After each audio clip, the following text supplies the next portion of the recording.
Previously on the Beam Chronicles. In her fucking wedding gown. In walks her alcoholic new husband. When he brought me to Maria, I called her Charlie. I tried to ungroup Howie. He wouldn't.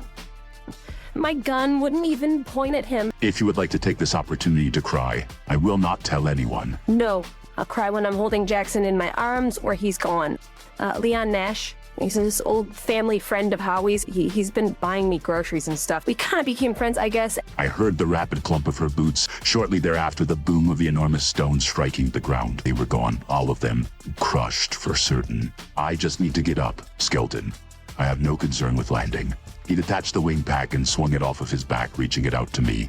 They'll hold. For a while anyway. Should at least get you to him.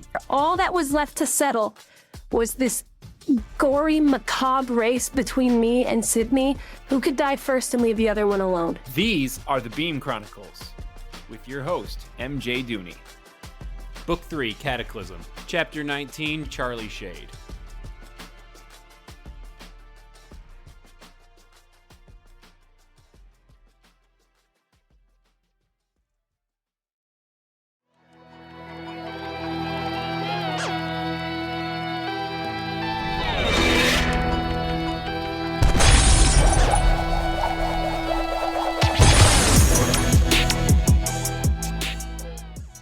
Consciousness, by all accounts that matter, is kind of a brain thing. So I guess it was weird to think about me losing consciousness due to a head bump, even one so hefty as the one I got when Questopo tossed me back into his castle, because technically, a head bump shouldn't have mattered to my brain. Technically, my head and my brain were separate, only connected by a system of wireless transceivers that apparently ran on the T-Kick interaction. Logically, I could have done whatever I wanted to my head, and one could argue that it shouldn't have impacted my brain in the slightest, but that's not how Kowarski set the whole thing up. My brain itself was physically unimpacted by that bump, but the effects of it were simulated. Maybe it was still a little different, though. Maybe if I'd had it with me, maybe if my brain was still in my skull, I would have been out like a light, and that'd be that. I didn't know, and who is to say? As it stood, I instead had one of the most vivid dreams. A graphic, perfect memory, replaying in my mind's eye like it was occurring all over again, like I was actually there.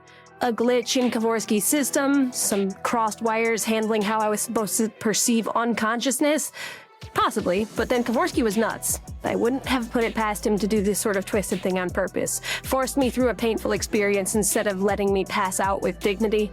And I doubted it was just coincidence that the memory that got dragged up couldn't have been more difficult.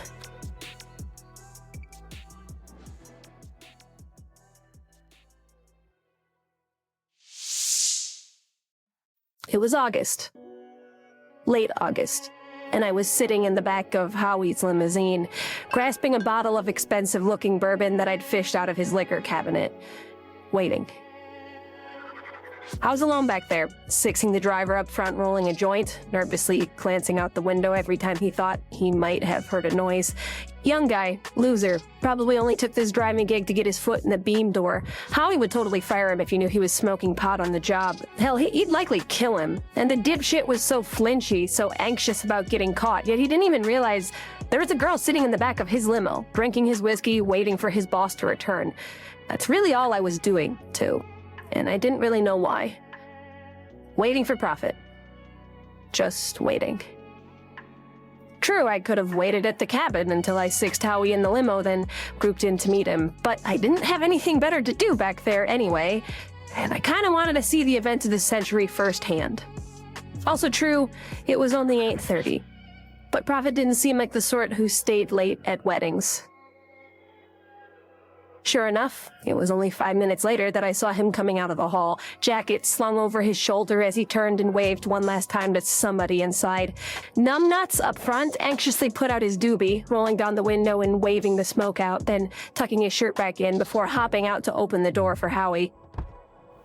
I slid over, leaning back into the shadows, hoping that Prophet wouldn't even notice me, and sure enough, it worked. Howie climbed into the cab, yanking off his bow tie and tossing it in his jacket onto the seat next to me with a hefty exhale.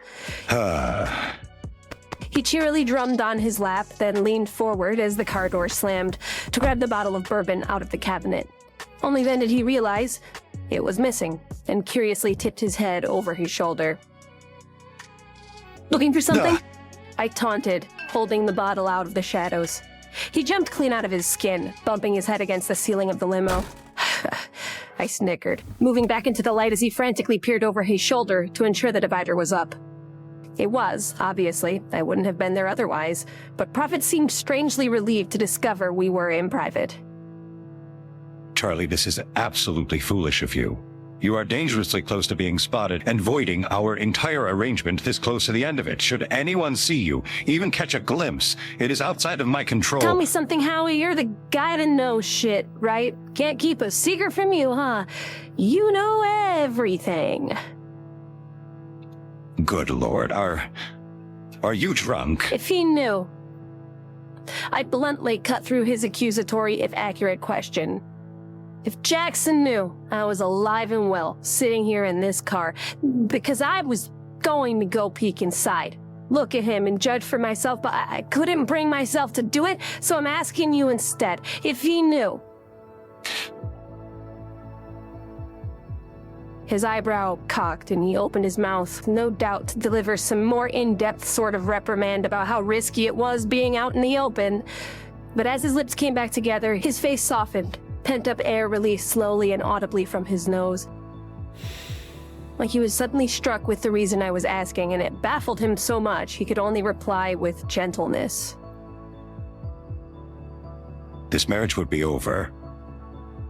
If Jackson knew you were alive anywhere in the world, he would leave without hesitation or doubt to find you, I'm sure of it. By the look in his eye, by... Howie faltered off, cleared his throat. Looked at me reassuringly, as if he weren't the guy forcing us apart in the first place. Jackson would run away from his own wedding to be with you, Charlie. Psh. I glanced at my fingernails. That's supposed to make me feel better or worse, Prophet? It wasn't intended to move you in either direction. I'm simply answering your question. I lazily whipped Guillermo out of his holster. Howie straightened up, flinging his hand slightly toward his face, and I glanced at him, confused by his uncharacteristic fear, but too intoxicated to interpret it as anything more than human instinct. Still leering him down, I licked the tip of my thumb and began spit polishing the gun resting in my lap. Prophet relaxed, maybe even sighed in relief.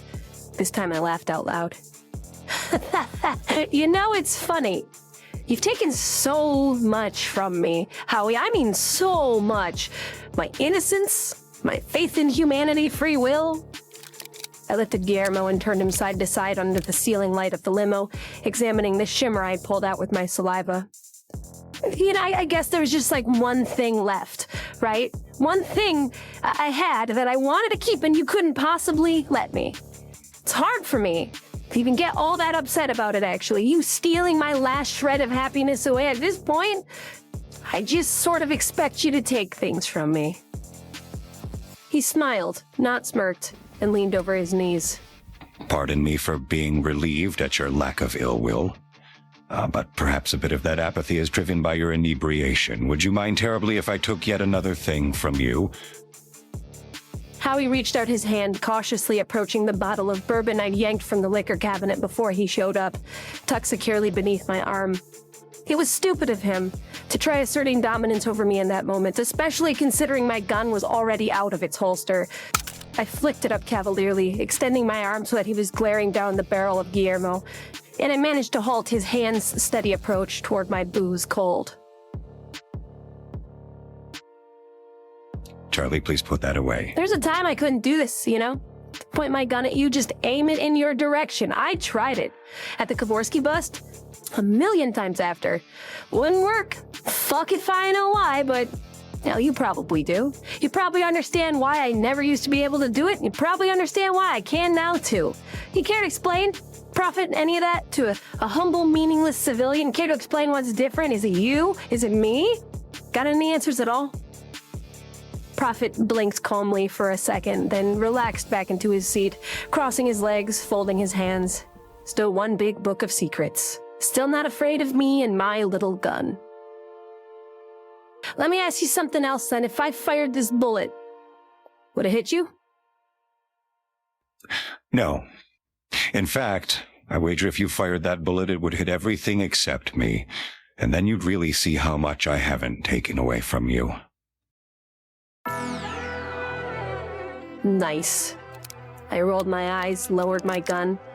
Good cryptic asshole response. I like that. Everything changes, you're still the same sack of shit. I couldn't help but notice as I pushed aside my trench coat and holstered Guillermo.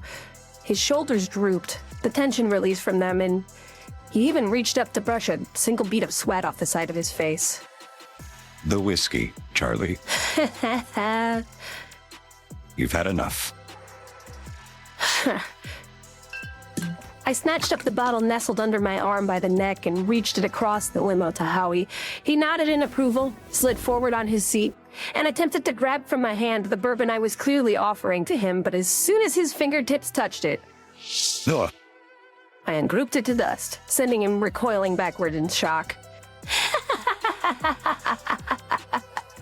He frowned in stunned disbelief. That was $1,000 bottle of bourbon. And you're the richest man in the world. No doubt you'll buy another one.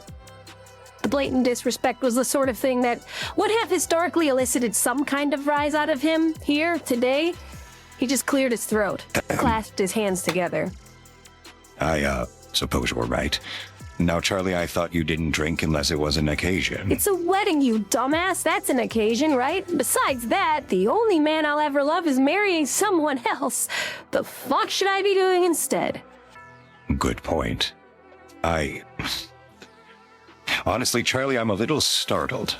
Startled? By what? Well, Jackson responded to this more violently than I anticipated, but at least I knew there would be some backlash there. I expected him to take the loss hard, but you, on the other hand, I never did I expect you'd fall quite this resoundingly. I snarled, wrapped my trench coat around myself tightly, looked away from him. I was this close to clamming up, grouping off, depriving him of the ability to pity me, but instead, I stuck around. And I don't know why, because I still wasn't sure why I was there in the first place, but I lifted my gaze, a fiery, intense, angry gaze that I'd been reserving for him forever. When I spoke, it was lethal, frozen, and bitter. I'm in love, Howie.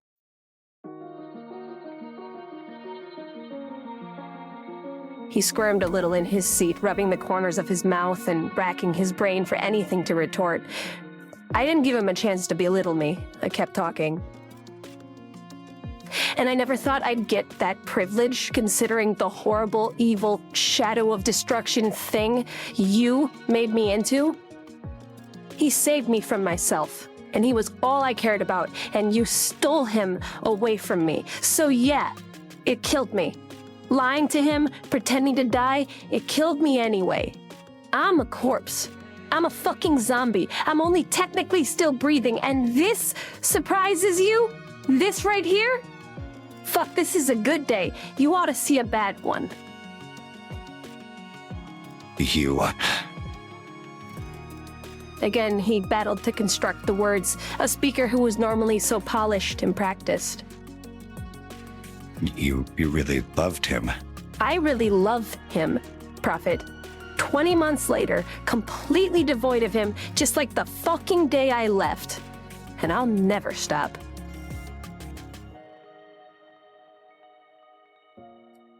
I honestly don't think he believed it before that moment.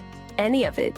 I think up to that point, it was all still about him winning some stupid imaginary game, but something about the crestfallen gasp that escaped his lips, the droop of his eyes, the white in his complexion. It was like it suddenly struck him that it was all very real. That he was the son of a bitch to end all son of a bitches. He finally discovered that Jackson and Sid and I, plus Murphy, Phil, Maria, all of the equalizers, all of us were real. We were real human people with real feelings. We loved. We had families, and he mangled it all into some bloody carnage for his own selfish purposes. Like we were just things he could manipulate and stretch until they shattered. I couldn't put my finger on what was different between his practiced, charismatic, fake bullshit and this, but somehow deep inside of me I knew how he felt bad for what he did to me. First time ever, how he felt bad for what he was. And could I have possibly cared less? You're very close, Charlie. He feebly attempted to comfort me. So very close to getting him back. Sure, back and married to Caraway. Should be a downright jolly reunion, and that's assuming you even bother to follow through with allowing us to reunite. Right. He grumbled, scratching his eyebrow and smiling, but only with his mouth. They're right. I suppose that's an assumption you wouldn't make automatically, isn't it? It was then, from that weak, hollow, empty wince, that I recognized the unique opportunity that presented itself to me. I could exploit his rare remorse. For once in Howie's wicked, horrible life, he exposed his tender underbelly, already stabbed with a jagged knife.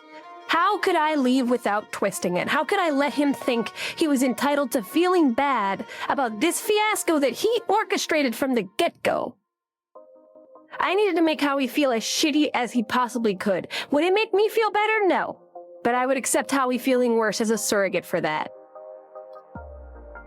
Hey, you know what I realized just recently? You're gonna love it. I wanted to tell you a few days ago, but I thought it'd be more poignant if I waited for the actual wedding. You want to hear it? He nodded solemnly, and the adrenaline started to pulse through me. The chance to be mean to Howie, to sting him right here, was too vilely wonderful to pass up. I've been alone, right? Hopelessly and dreadfully alone for 20 months now, and it's been gloomy and cold. 20 godforsaken months filled with sorrow, but at least I know that in 4 more, our deal will be up.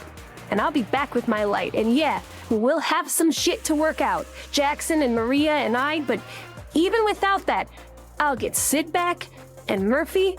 Sure, the guy I love is marrying someone else. That'll suck, but it'll be 100 times better than this.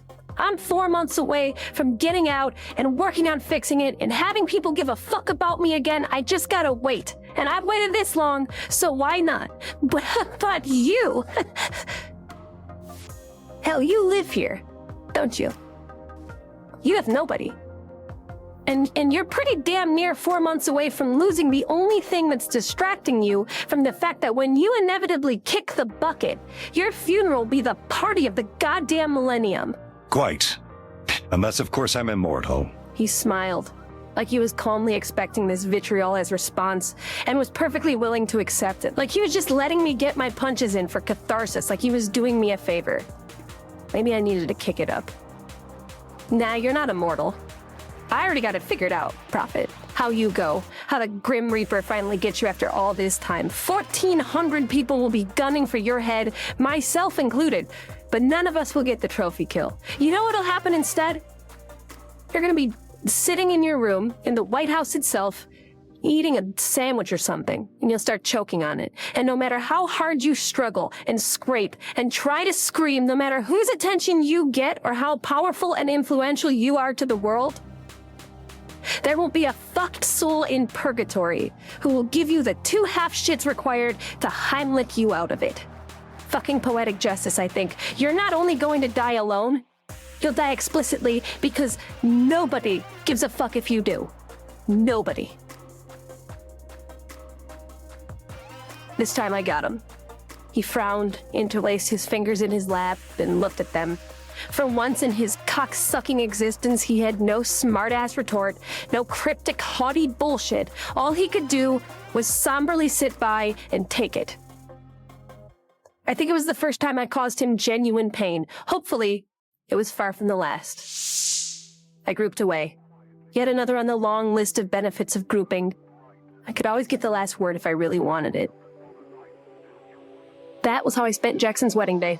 Berating Howie, drinking more than I ever had, and later on, crying. A lot. All by myself in the dark. Once upon a time, I considered it my worst day. Now, hell, I'd take it over just about any of the Quez Topo days. Especially the day he killed Murphy. But then that day wasn't over quite yet. Not by a long shot. I snapped back into that same awful day the instant the memory ended. It wasn't gradual. It was like waking up to a trumpet reveille, brisk and curt. I suddenly jumped from crying alone to buried in black obsidian, tattered, broken, shot, and exhausted. But alive.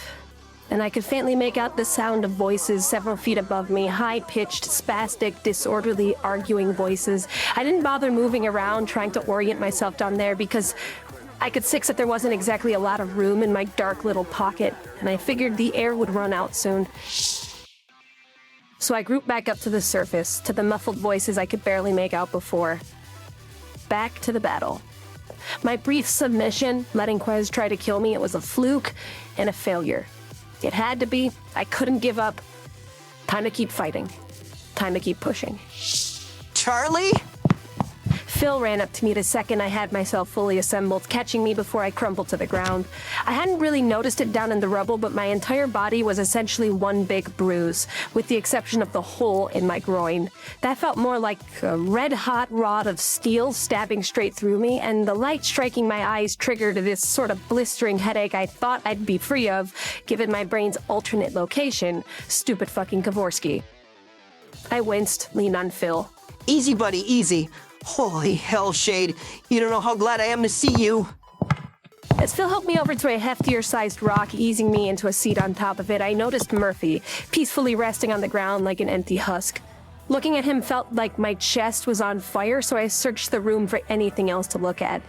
I found Enzo, squatting and turning his back to us, fiddling through a medical kit to fish out something to give me for my pain. That was 3. Where were the other 4? Where was Lane Rector, Cal Sparks, Madman Mathis? Where was Sydney? When he retrieved all the materials he thought he needed, cradling them in his arms, pinching a particularly large syringe in his mouth, Enzo began walking toward us. No! Phil growled, rising to his feet and thrusting a finger toward Fly, who in turn dropped everything he was holding. You stay the fuck away from her, you traitor son of a bitch. You hear me? You don't go anywhere near her. Phil, I'm only trying to help. Oh yeah? Is that what you called it when you sent Sydney on a suicide mission, you asshole? I couldn't keep the wind in my lungs. Sydney, you didn't. Oh my god, no. If Sydney thought I was dead. Where is he, Phil? Where is Sydney? He's gone, Charlie. Phil sobbed, throwing his arms out in powerless exasperation. Fly gave him his wing, and he flew up to Quez and he told him where Tyler was, and then he paralyzed him. What? That doesn't even make sense. Why would he do that? Because he wanted to buy time. Quez won't fight Foon unless he's 100%. He's too proud or whatever. I don't know. He was right. It worked either way. He angrily gestured straight above us with both hands to the black spot in the stratosphere, holding perfectly still. Quez Topo is waiting for it to wear off, and Sydney is... I'm going to get him. Be right back. Charlie, you can barely stand up. As if that would even begin to stop me from finding Sydney. I knew what he six like impeccably, so well I could pick him out anywhere. And it only took a single second with my eyes closed and my ears plugged to find him, drifting down into the murky depths of the Atlantic Ocean, paralyzed and motionless. Lifeless. But I wouldn't admit that yet. I grouped into that pitch-black nothingness, wrapping my arms around his waist, taking a personal moment there in the depths of the ocean to wait for any signs of life. 10 seconds. 20. 60. My lungs started to burn, but part of me embraced the concept. Maybe drowning down here with Sid wasn't half as bad as lingering until Questopo killed us all. Maybe it actually was time to stop fighting. For the second time, I resigned myself to death. This time, Sydney denied me. Wouldn't let me die, just like Jackson wouldn't. He gave me the gift I was waiting for. A single heartbeat. It was feeble. More of a flutter than a definitive pump, but there was no doubt I sixed it. He was alive. Barely, and only God knew how, but Sydney was holding on. Keep fighting. I grouped us both right back into Questopo's castle, plopping him onto the floor with a hefty grunt because he was entirely too heavy for me to lift even when I wasn't so beat up. His momentum rolled him over onto his back right next to Murphy, arms sprawled out, eyes closed, and Phil anxiously pounced onto his chest, listening for a pulse or breathing, anything. I witnessed the fleeting hope fall out of his face as he bit his lip, tears spilling over his eyelids clenched shut. He slammed his face into Sydney's chest, wrapping his arms around him and bawling. I watched his back heave up and down as he sobbed, and Enzo carefully walked up to me, sheepishly extending the syringe and a tube of some ointment. I haphazardly injected myself, dulling the pain around my body almost instantly, then rubbed the ointment over my gunshot wound, sealing it up just as fast. It stung, but my little issues weren't important while I was watching this. He's not dead, Phil. I tried my best to sound positive, but instead it came out a little icy, empty. I-6 a beat. Maybe the K-toxin dulls his... Phil didn't seem to be responding to my hopeful encouragement anyway, and there were other things. Other people. I turned to Skelton. Where are the rest of them? Lane and Mike and Cal? They were crushed shortly into it. I believe this rock over here, but I may be mistaken. As he paced up to the suspected rock, I sixed beneath it. Sure enough, they were down there. Again, motionless, probably dead, but I still grouped them out, lining them up with Sydney and Murphy. My instant assessment told me that Cal was alive, if only barely. He was breathing, but it was unstable, gasping and thin. Half of his face was gray and blisters, still hissing from some monstrous sort of burn. I couldn't help but compare it to my arm, to imagine what it had looked like when it scarred over, all that assuming he made it through. Rector had apparently slid into a crevice before the rock splattered them, but I could tell just by looking at her that she did take a blow to the head doing it. She was limp, and it was unsettling to watch the toughest woman I knew look so fragile, weak, and human. But looking at Mathis didn't help settle me. His eyes were glossed over, blank. His skin was pale and cold, and the blood had ceased to gush out of the 4 holes in his torso, staining his purple armor a deep crimson. But even he was beating Sydney. And Murphy. I'd grown up with death all around me. I knew it, how to read it, how to gauge when it was close. My snap judgments were subjective, but they were usually pretty accurate, and they went as follows. Murphy was long gone. Mathis had minutes, Sparks had a few more minutes, Rector had a real shot, and Sydney didn't. I guess I lost the race. The least I could do was take care of his brother. Phil, you can't do anything for him here. I tried my best to pretend there was still hope. But why don't we take them all back to medical, all right? I'll group them all to HQ. You can help them. Tell them everything you know about Sydney. Maybe there's still a miracle left for him. There's no such fucking thing as miracles, Charlie. I'm not a child. He sneered, turning his head out of Sid's frozen chest. Fly killed him. I did not kill him! Yes? Phil growled, stumbling to his feet. You fucking... He reached his hands up, curling them at every knuckle. Dead! And he lunged forward, wrapping his fingers around Enzo's throat and tackling him to the floor. For a while, I let it happen. I let Phil savagely beat the hell out of him, howling and snarling like an animal as he punched Fly's face again and again. Maybe this was the best thing for both of them, purging emotions, revenge, redemption. Or maybe it couldn't have mattered less anyway. We were a week away from making more Ajax. Furthermore, I had proven to myself that even if I were willing to kill Questopo, I wasn't capable. And finally, in a few hours, he'd go find Tyler Foon, and they'd destroy the planet. Soon, we all would be dead. Most of us were dead already. Who the fuck cared if Phil beat up Fly? Sydney would have cared. And I imagined if he could see me right then standing idly by while his brother slammed his fist into Enzo, cowering and whimpering on the ground beneath him. Sid would have been furious with me for not having broken it up already. That was enough to convince me to step in, change my mind. The concept of a disembodied Sydney soul being slightly disappointed in me. You'd be surprised how fickle all of my convictions had gotten against the backdrop of 4 hours until doomsday all by myself. When nothing actually mattered anymore, really minute things started to seem to matter.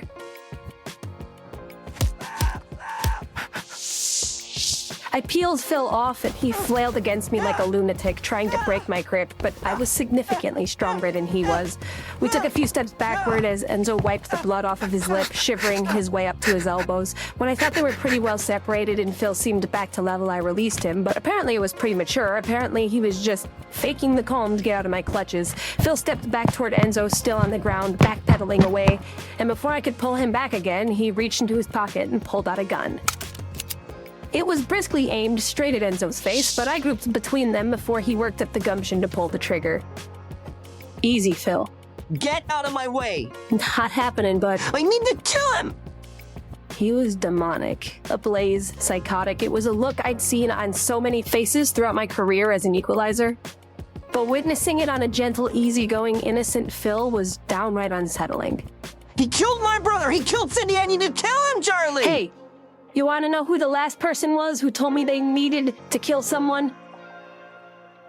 Phil and I started at Beam right around the same time, so even if we weren't good friends, I knew him well enough, all of his faults.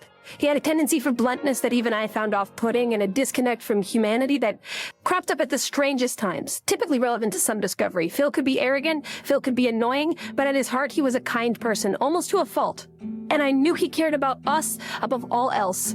Calling attention to my situation, stimulating his guilt, was a manipulative way to get him to cool down, but it should have worked. I knew if Phil was himself, talking about how I let Jackson trigger Questopo would have stopped him cold.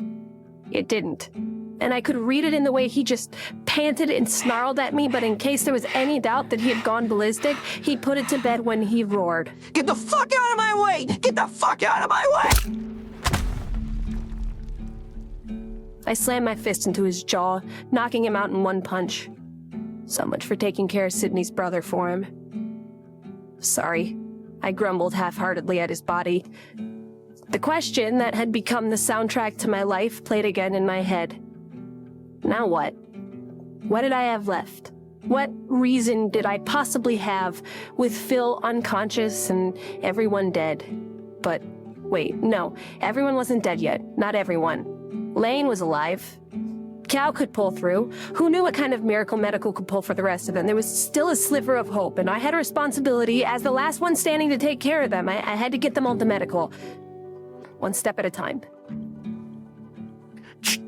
Charlie, what do we... Enzo stuttered to me, but I ignored him. This is Shayde, I said into my earpiece after paging Medical's channel. Who the hell is in charge down there these days?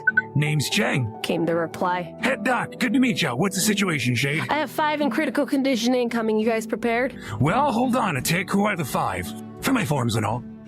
Forms. The fucking apocalypse, and some asshole at Beam was still keeping up the paperwork, but I told them anyway. Sparks, Mathis, Rector, Murphy, and the Purple Kavorsky. Ha, damn, that's a royal flush, isn't it? If it mattered in the future, I made a mental note that I loathed Chang and his inappropriately timed humor. For now, I kept my voice steady and withdrew my scorn. Green Kavorsky needs help too. He's out cold. How'd that happen? I punched him. I glanced down at Fly, whimpering, holding a shivering hand against his bloody face. Skeleton also probably needs a look. Do you have the beds ready or not? They're ready. Sydney made sure we were on standby before you guys left. You bring them on in and I'll... Before he could finish, I had them back. Rector, Mathis, Sparks, Murphy, Sydney, Phil, Enzo, grouped into medical in the proper designated beds, and I hung up from my earpiece conversation with Chang before he could say anything else. They were in medical. I did my service to them, got them to the right hands, gave them their chances. I was back at HQ, away from the carnage of Questopo's obsidian castle. I was home. Or the closest thing I ever had to one. Now what? I grouped into my old apartment, spinning in circles, searching for anything that I could do. 2 seconds later, I discovered this was the wrong place to be. Too foreign, too empty, didn't even feel like mine anymore, and I grouped 1 story down to Jackson's apartment. No, that was stupid too. It felt better, but I would never accomplish anything productive in there, so I grouped all the way up to Phil's lab. It was spooky when it was empty, and I quickly realized that I couldn't open any of the garages or operate his computer or any of his machines. Just as stupid. The weight room was my next destination, but as soon as the musty scent hit my nostrils, I was blasted by a wave of remorse, thinking of all the days Jackson and I spent in there together. Arena, but this wasn't the arena from my memories. The arena was once a sanctuary for Ava, but now it's just a haunting reminder of how good we had it before I fucked it all up. Funny, enough to make me sputter a spastic, deranged little laugh. How after I made them suffer through life knowing I was gone, they were at least returning the favor. Only they had to deal with it for years, me a few hours. And I was already losing my mind, but where the hell else could I go? What was there left for me to do? Now what? Finally, in my dizzy state of upheaval, I returned to JT's apartment because my 4-second pit stop there was the most at ease I'd felt since I regrouped from taking down the sink. I walked, because grouping at this point felt utterly psychotic, into his bedroom, sat on his bed, snatched up his pillow, and buried my face in it. It was pathetic.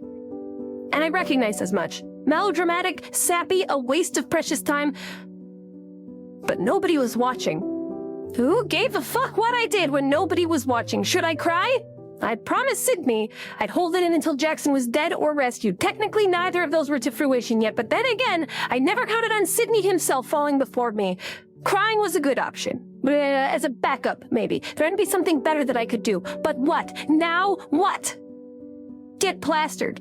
For the second time in my life, belligerently, fall over, blackout drunk. Not the worst concept. There'd be no hangover to bother with or nothing, but something about the crippling emotional dependency on substance abuse it implied for both halves of the power couple of Teak and Shayde rubbed me entirely the wrong way. I've read somewhere that kind of thing is at least partially genetic, and even if choosing not to drink didn't necessarily connote my freedom from alcoholism, denial was always one of my most powerful motivators. I could at least pretend our kids would be safe from our reckless, impulsive personalities. Kids!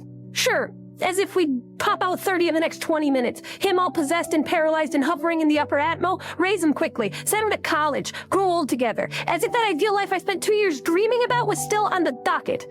Oh, Nash. Lee Nash, my old neighbor, my old companion for those 2 lonely years. Christ almighty, how could I have possibly forgotten? What the fuck kind of person was I? I hadn't even checked on him once through all of this to see if he was all right, to see if... I closed my eyes, plugged my ears, but couldn't quite bring myself to stop smelling his pillow. That one additional sense, combined with the fluster of my mind and the distance of the six, prevented me from sixing clearly. Kept sending me skipping back into the room to start all over again. It would have been easier without the scent, but I still couldn't put it down. I still couldn't let go of this one little piece of Jackson. One little piece.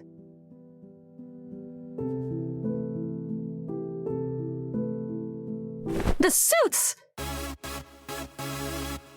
I finally yanked the pillow away from my face and spluttered it out loud accidentally. Of course, the TI-proof suits of armor that all the equalizers were wearing during the bust, they were imbued with the immunity of a tiny piece of Ajax, right?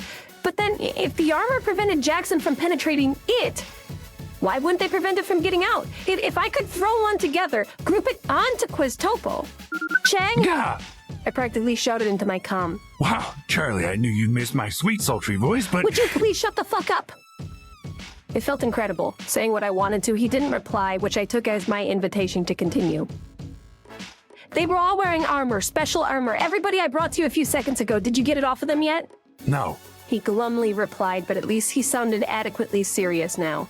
Well, we just barely started trying to cut them off, but it's proving really tough. I'll come get them right now. Don't cut them. And again, I disconnected from the conversation before Chang could finish speaking. I set to work straight away.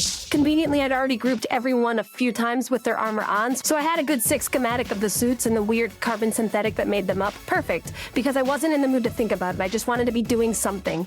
I jumped to Mathis's room first, reaching around the medical staff to ungroup his armor, grouping it off to the side to make sure I got it in one clean piece, then grouping it up to the arena. My split-second, sporadically designated work area. It was spacious and quiet enough to work on them later. After I dropped that one off, I progressed to the next. Rector's, then Sparks, then Murphy's.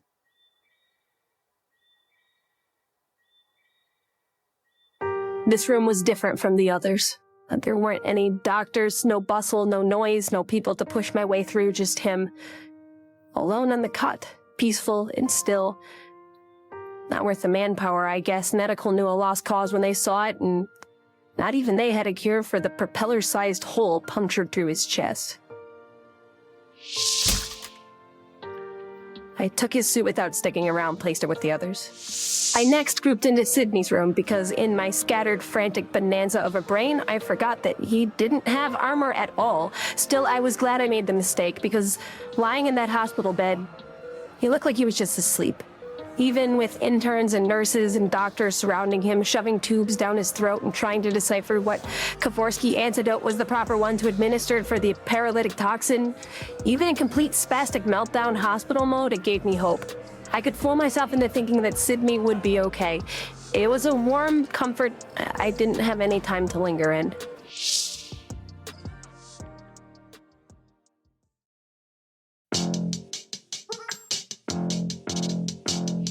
I finally grouped into Fly's room. He was alone, just like Murphy. No doctor or med staff of any kind, but For the opposite reason, considering he was conscious and not on death's door like the rest of them, just beat up, a little rattled.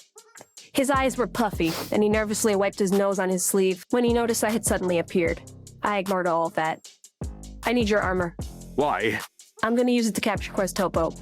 If Questopo is wearing the Ajax armor, he can't send Jaxons through it, right? Technically, I suppose.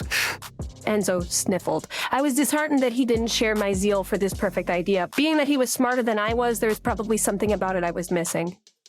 The fuck you mean, I suppose? Will it work or not? It could work, but my armor won't fit him. Jackson's much taller than I am. I'm going to build him one. Jigsaw it together from all the suits.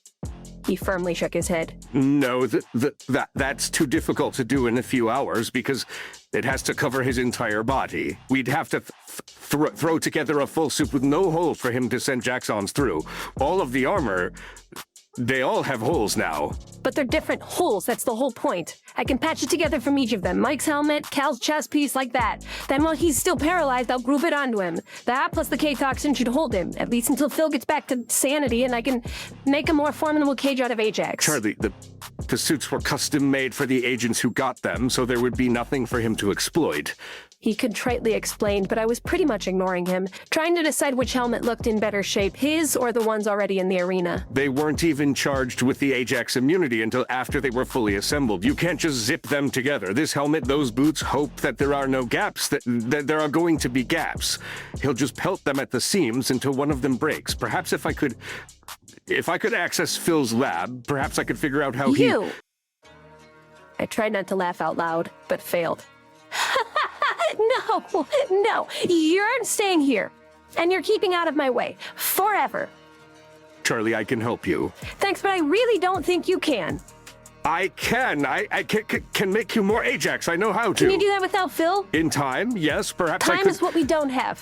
I still have benefits. I still can do something. You don't have your wings. You don't have your arms or your eyes. And possibly the frailest, skinniest guy I know just cleaned your clock. Not 2 minutes ago. You're the last thing I need. Please, Charlie, let me help you. Let me show you what I can do. You know what I see when I look at you? I angrily assaulted him with the question, and he flinched, maybe even whimpered. Enzo didn't deserve all my anger. Unloading on him was cruel, but who cared anymore? He'd opened the door for me to dump, and I was sick of keeping it pent up. I unleashed. 'Cause I'm not Jackson, or Sydney, or Phil. I was absent for your big transformation, your apparently incredible rehab. I missed all the humble groveling you did to crawl back into their good graces. And I accepted it anyway. I accepted you anyway, because hell, if you were good enough for them to trust, you had to be good enough for me. But now that they're gone, I still see that same naive, egotistical moron who practically ended humankind 4 years ago on some misguided foray into a world he didn't fucking understand. I see an idiot who wasn't an anomaly, but thought my tortured life looked so damn fun, he had to get in on the action, even if it meant killing everyone in the process. I assure you, I've changed. I assure you, I know how awful it was for the three of you all of these years, how much I contributed. I understand, Charlie. I do. You don't understand. Yes, I do. I do. No, see, because if you understood, if you knew what it was like to be me, you wouldn't have helped Sydney kill himself. It was firm enough to stem his constant flow of eager suggestion, blunt enough to baffle him silent. And truthfully, the only difference between me and Phil is I know how to pick my battles. I want to end you, Fly. I want so badly to squash you, to ungroup you, to put a bullet in your fucking skull for what you did to him. He asked me to give him my wings. He asked me to do it. Yep, and then you did it. You let him sacrifice himself to give me 4 hours completely alone. For these 4 hours? For these torturous fucking 4 hours, you deserve to die. Instead, I'm just asking you to stay as far away from me as you possibly can. Could you help me? Maybe. It's irrelevant. Because I can't look at you without thinking of Sid falling out of the sky and drowning in the darkness, all to prolong our feeble chance at saving the world. You're a distraction now. That's all. And if I have any shot of winning this, I can't afford distractions. I grouped the armor off of him before he could say another word, regrouping with it slung over my shoulder. And the saddest part? You actually did good today, Skeleton. Real good. Shit, almost perfect. Up until the last fucking second. I guess you couldn't make it through without a little bit of stupid. Could you? One of the downsides of grouping, you couldn't slam doors for that extra bit of punch. So I stormed out of the room on foot just to obtain this purpose. As soon as I stepped into the hall of Medwing, taking one deep breath to steady myself, trying to ignore his weeping, so loud I could hear it through the door, it came from behind me. Now, Charlie, forget kind for a moment. Was that really wise? I think at this point you can use all the help you can get. My blood boiled over at the unmistakable swagger of Howard Prophet. I'd warned him days ago not to talk to me ever again. And true to my word, I spun on my heels, whipping back my trench coat and drawing Guillermo from his holster. Without a sound, without a blink, without a single instant of hesitation, I fired. For the first time since I woke up in Questopa's castle, I knew exactly what I wanted to do. First time I didn't even have to ask now what, and I captured and stored his look of wide-eyed terror, vowed to forever remember it for the rest of my life, however brief that was, the stunned fear he wore in his final instant. One glorious outcome from all of this bedlam, one long-standing mission finally accomplished. At least before I met God, I was going to kill the devil. It was the end of Howard Prophet. Nope. The bullet stopped, an inch in front of his forehead, spinning in place.